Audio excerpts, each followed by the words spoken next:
thought maybe I was thinking about in regards to, I don't know in which note Jnanavira talks about seeing a bird and hearing it, and then thinking along the lines of it is the same thing that I'm seeing and hearing, even without experiencing with the thing through two different senses, even just one, like seeing a thing, like a tree, a bird, it exists, and I see like the image of this thing. There is this thing existing behind this image which I'm seeing. Yeah. And that's basically the idea of the external objective world, independent of my experience of it. But you realize it's a contradiction in terms, because if you're seeing it, it's experienced, and if it weren't experienced, you couldn't even talk about it. But how do you know then that there isn't a real world behind it? You don't, but you can only assume. You can't know that there is, neither can you know that there isn't. So there might be. So then it might not be a contradiction. Yeah, but you could never find it out. Sure, I mean, but that's one thing to not be able to find out. Another thing is to say it's a contradiction. Because contradiction requires you to know that there isn't. Yeah, what I mean is that it's a contradiction thinking that you can talk about it or think about it. But we are talking about it. See, we are clarifying something. Yes.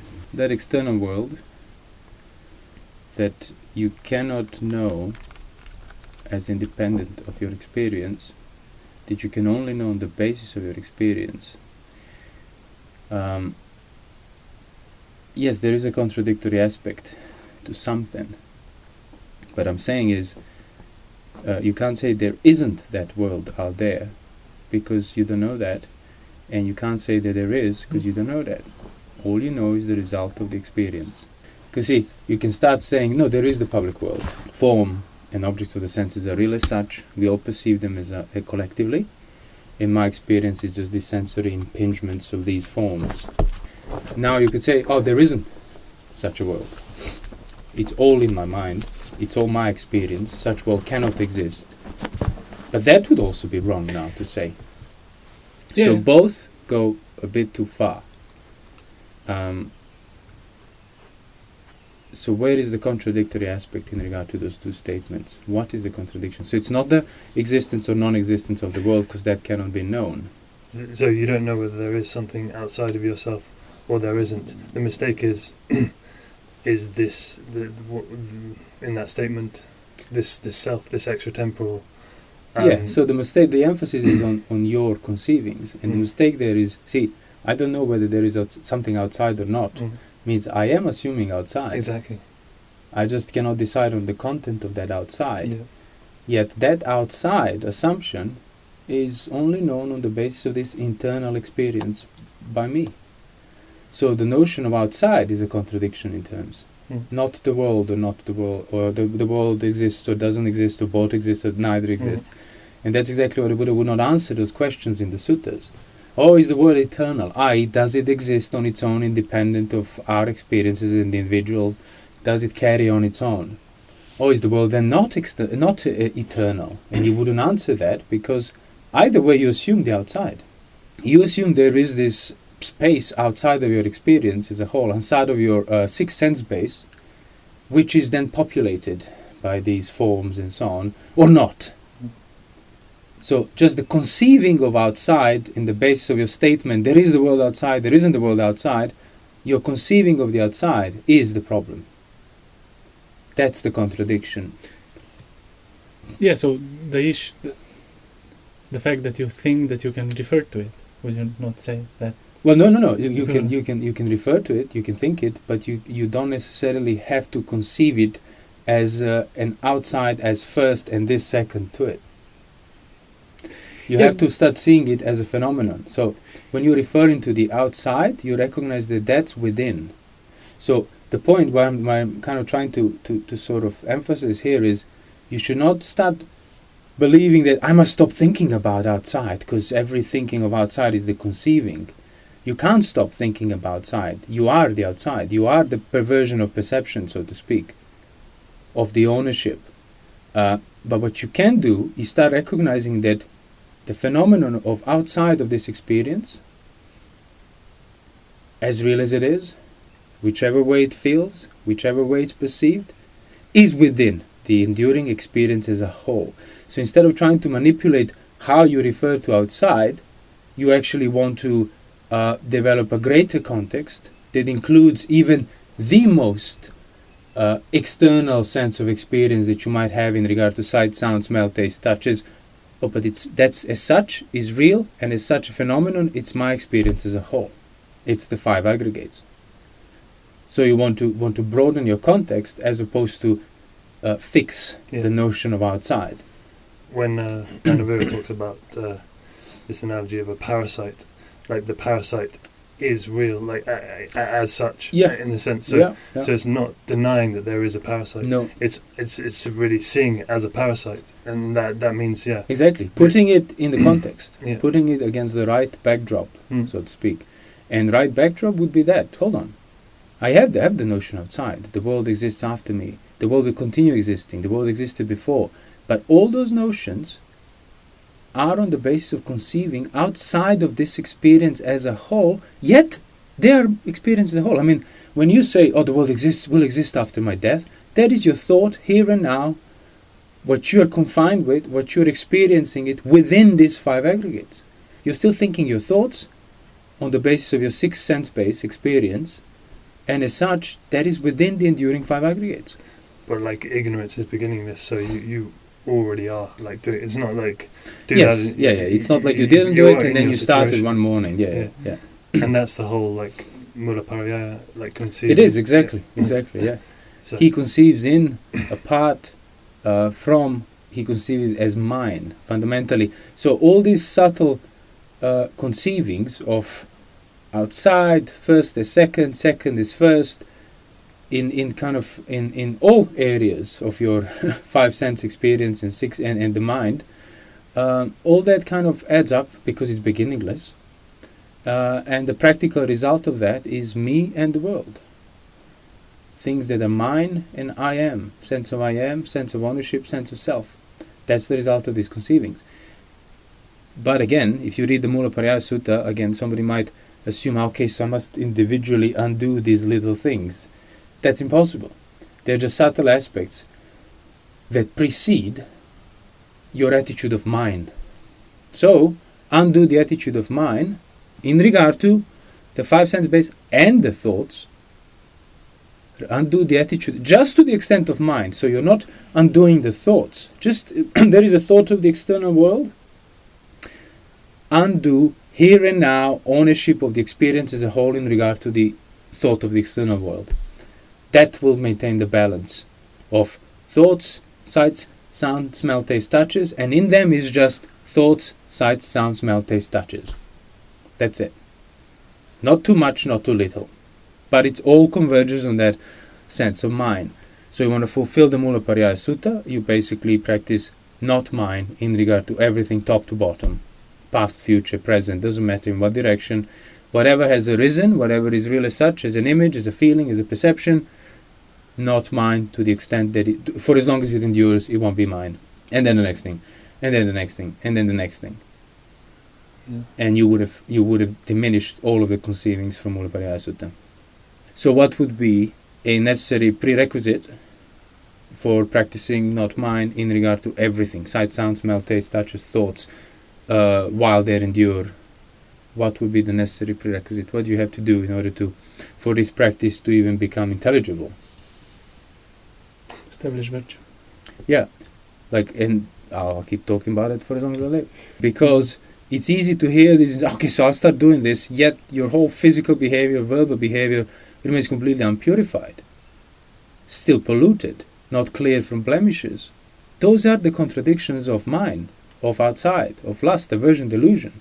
You are conceiving a subject. Exactly. So if you're perpetuating conceivings through your actions and contemplating on the level of mind, I'm mindful and not mine, that doesn't work.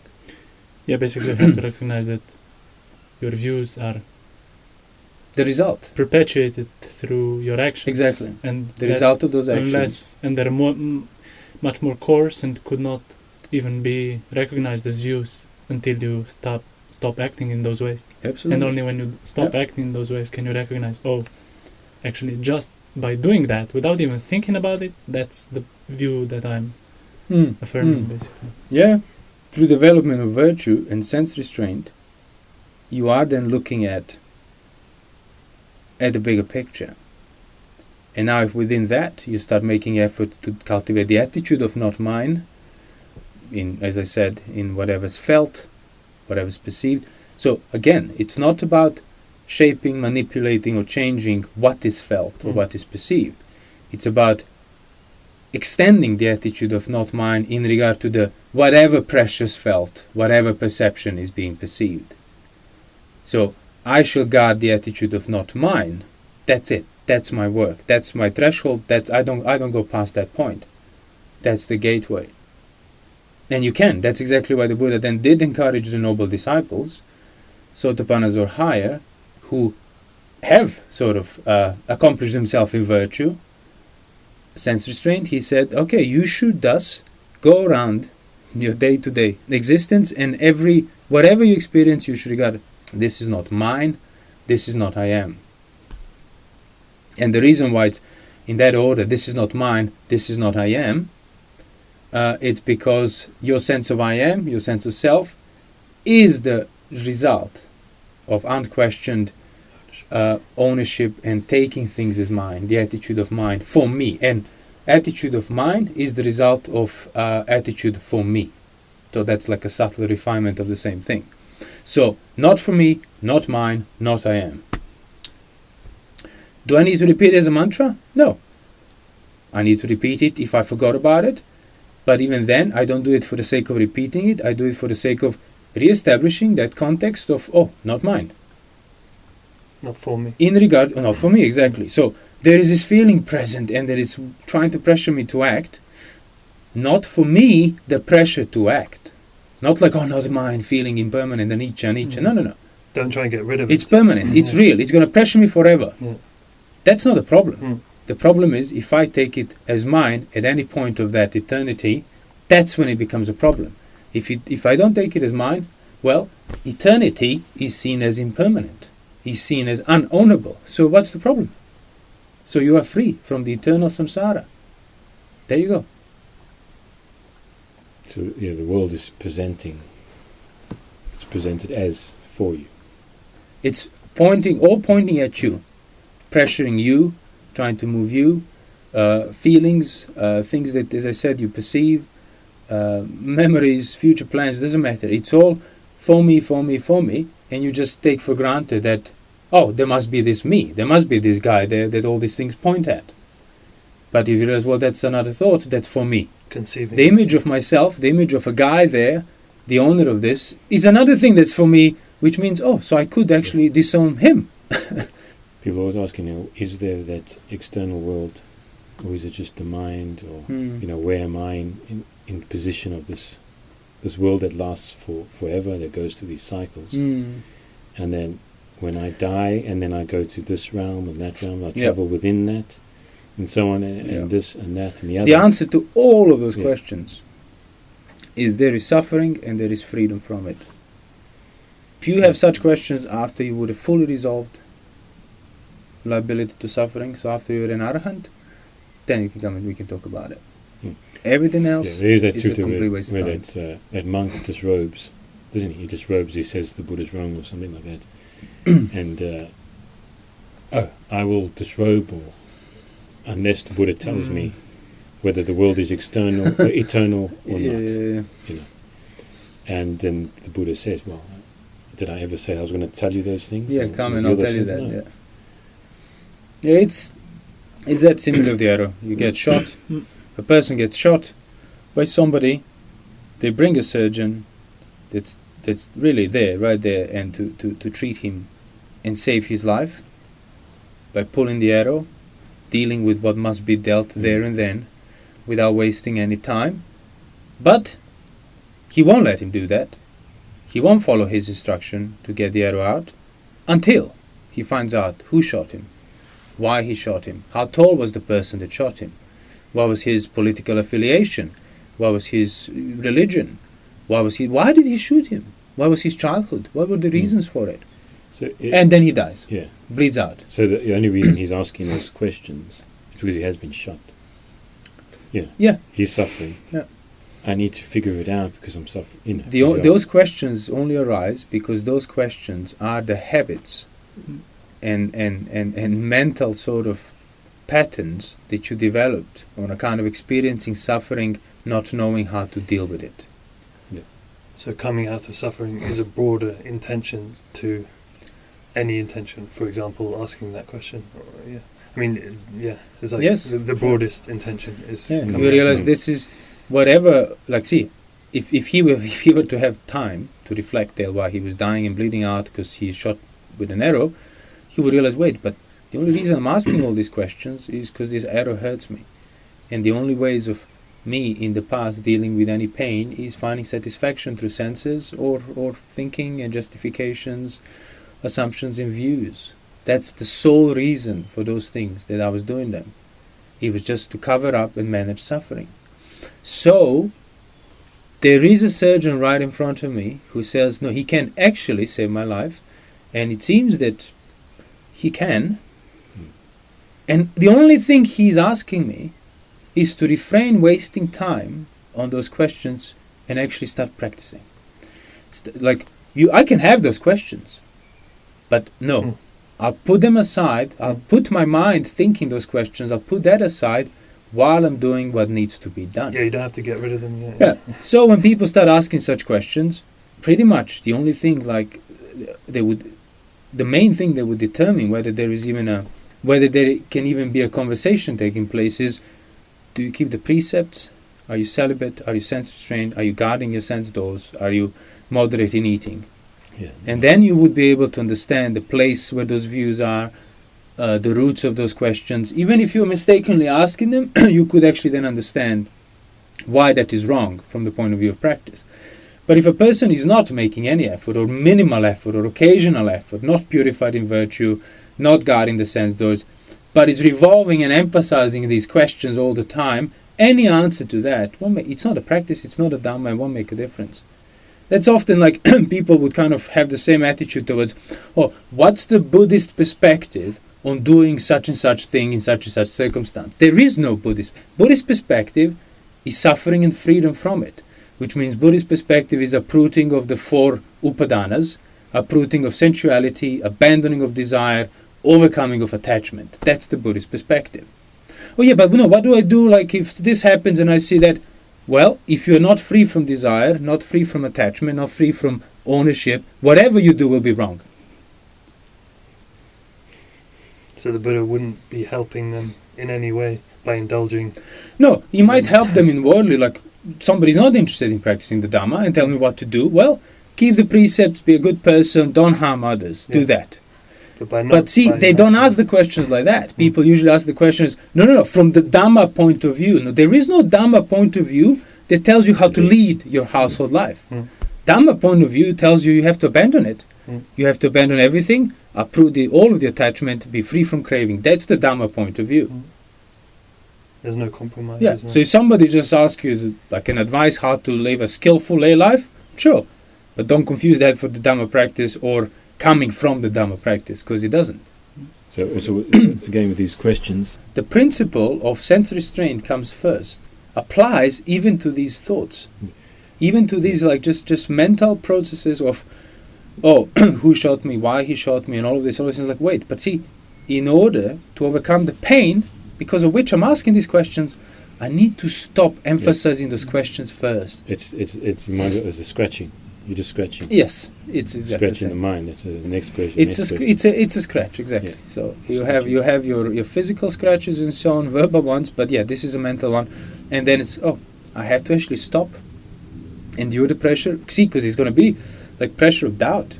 But why? Who? Why? What for? What did I do? How did it happen? And he's like, yeah, well, that pressure, those thoughts, has to remain, and I have to endure them. And not actually give in to, let me just answer and resolve this. And that's how I will get closer to uprooting the pain. Because if you have been withdrawn from it sufficiently, then yes, you will be able to apply what the Buddha said, take it as not mine, not for me, not mine, not I am. Even stuff that is, it could have not been and it won't be. Any Either way, possibility. it can't be for me. Either way, it cannot be mine.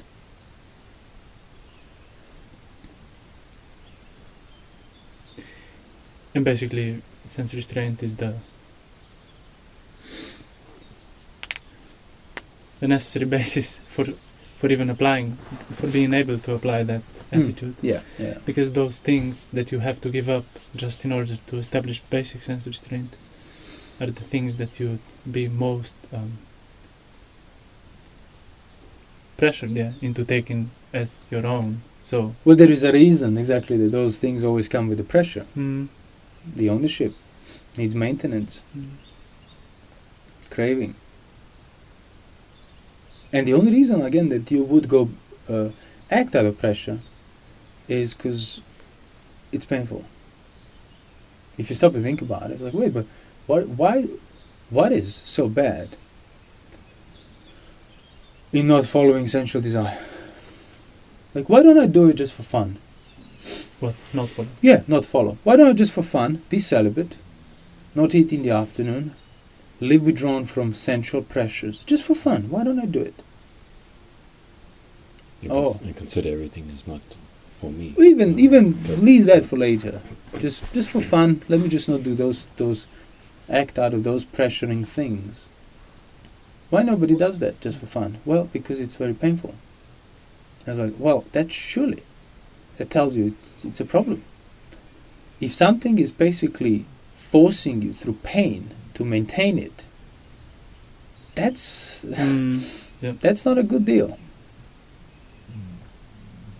But it's And what would painful happen? just to think about it. Yeah, So you just of course, go exactly. with it. So even thinking about it theoretically, abstractly, it's painful, and then you dismiss even the possibility of that you could do it. yeah. But say you do think about it, and say you do realize, yeah, it is painful, isn't it? And why am I maintaining? If you stop doing it, it's like, what do you have to lose? What would change?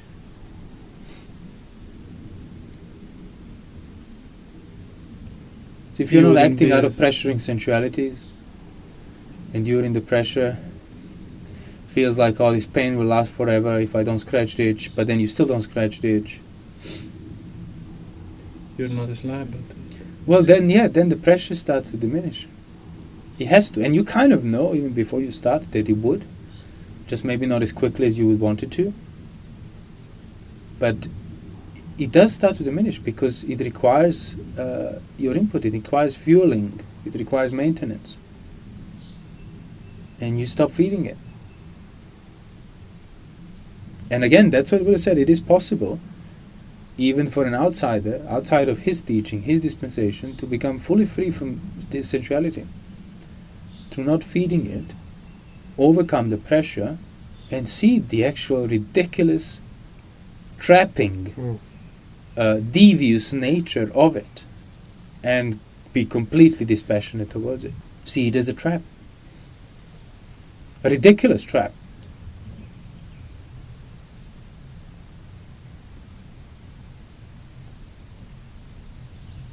So then dispassion is